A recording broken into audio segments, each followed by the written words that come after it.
5, 4, 3, 2, 1. All system ready.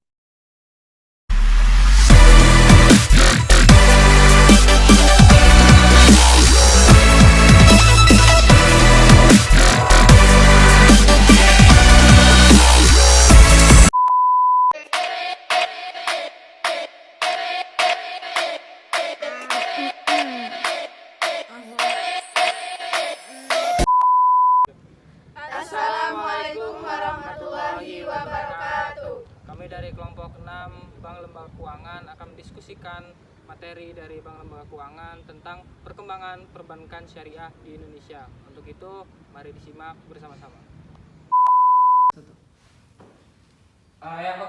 Kita telah berkumpul di sini. Kita akan berdiskusi tentang perkembangan perbankan syariah di Indonesia yang akan dijelaskan oleh Saudari Liha dan saya sendiri. Untuk itu, Saudari Liha akan langsung saja menjelaskannya. Untuk waktu dan tempat, dipersilakan. Baik, terima kasih atas waktunya. Di sini saya akan menjelaskan proses berdirinya perbankan syariah di Indonesia. Perbankan syariah Indonesia ini dipelopori oleh MUI, Majelis Ulama Indonesia, yang ingin mendirikan Bank Islam di Indonesia. Bank Islam di Indonesia yang pertama ialah Bank Muamalat Indonesia yang berdiri pada tanggal 1 November 1990.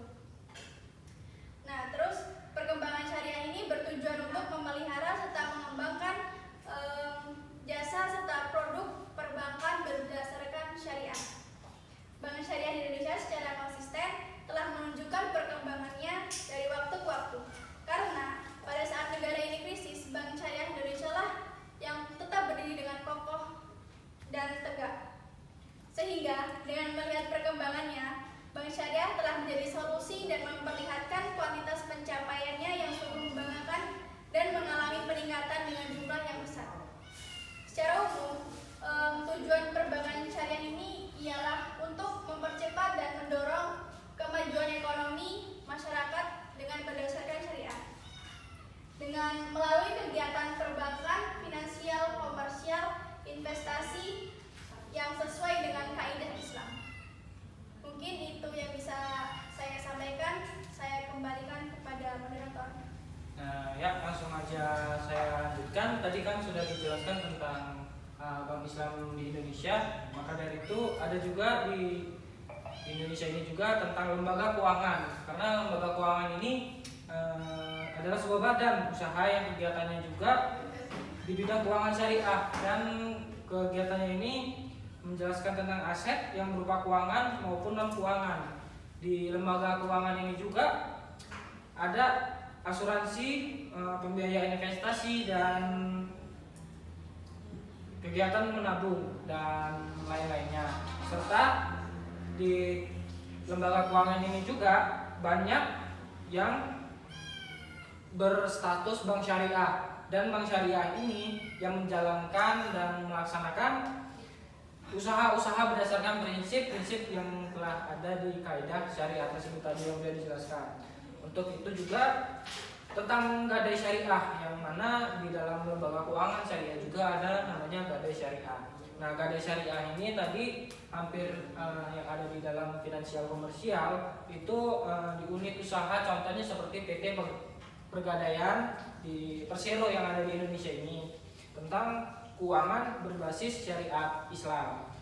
Dan di dalam perkembangan perbankan syariah Indonesia ini juga ada namanya koperasi simpan pinjam syariah, yang dimana koperasi simpan pinjam ini bergerak di keuangan syariah yang menerima sumber modal dan menyalurkan modal itu untuk nasabah-nasabahnya. Serta di sini juga ada simpanan wajib, simpanan sukarela dari para nasabah-nasabah atau anggota yang ada di koperasi simpan pinjam tadi itu.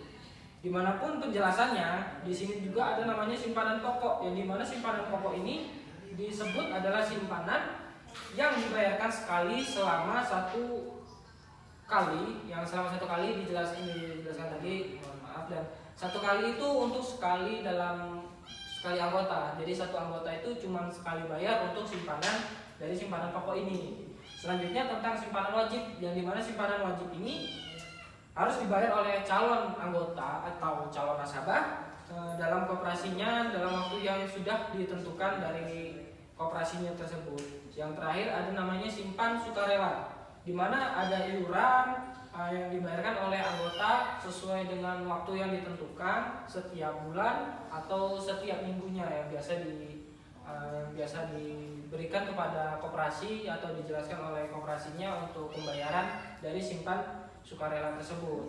Dan mungkin bagi kawan-kawan ini kan kita tentang berdiskusi, ada yang ingin ditanyakan atau ingin diperjelas kembali tentang diskusi kita ini tentang perkembangan perbankan syariah di Indonesia, kita persilakan, kita buka diskusi bersama ini. Saya kurang paham dari contoh dari simpanan wajib. Jadi simpanan wajib adalah sejumlah uang yang wajib disetorkan setiap bulan.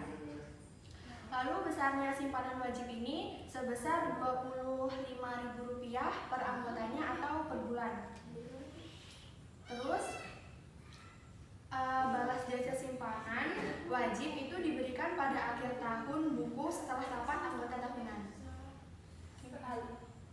Oke, izin menyanggah. Lalu apakah ada balasan jasa untuk simpanan wajib? Izin menjawab ya. Untuk balasan jasanya itu ada. Nah, besarnya balasan jasa simpanan wajib ditetapkan dalam keputusan rapat anggota tahunan. Simpanan wajib tidak dapat ditarik selama masih menjadi anggota.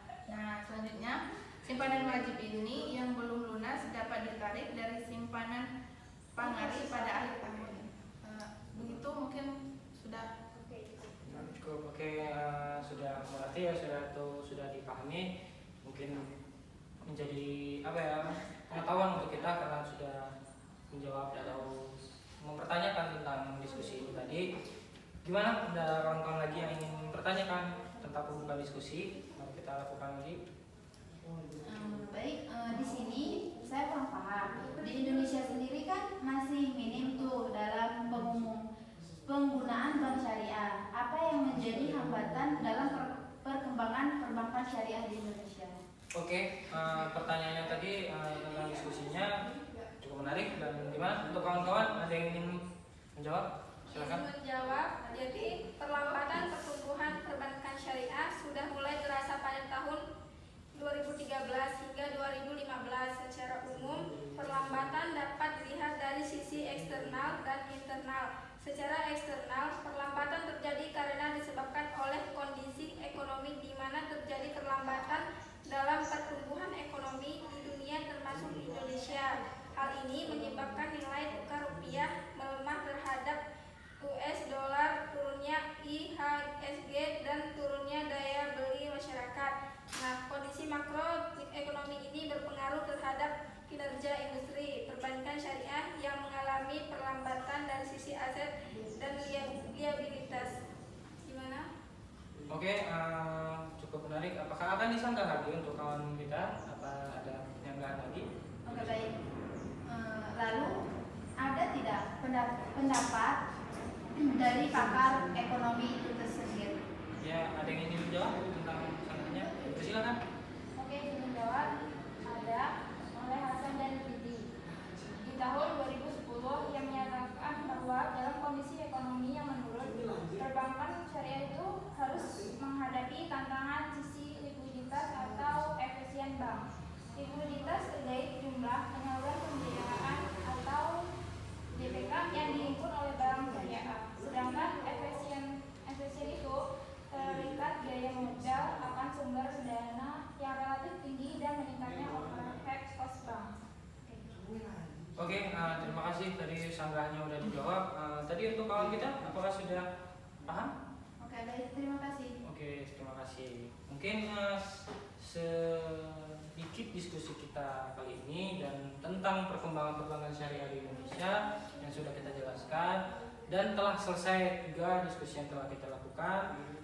Maka kita tutup dan kita selesaikan. Terima kasih untuk kawan-kawan semuanya. Sekian dari diskusi dari kelompok 6 tentang perkembangan perbankan syariah di Indonesia. Untuk itu, terima kasih juga telah menyaksikan diskusinya kami. Untuk itu, dan kami akhiri.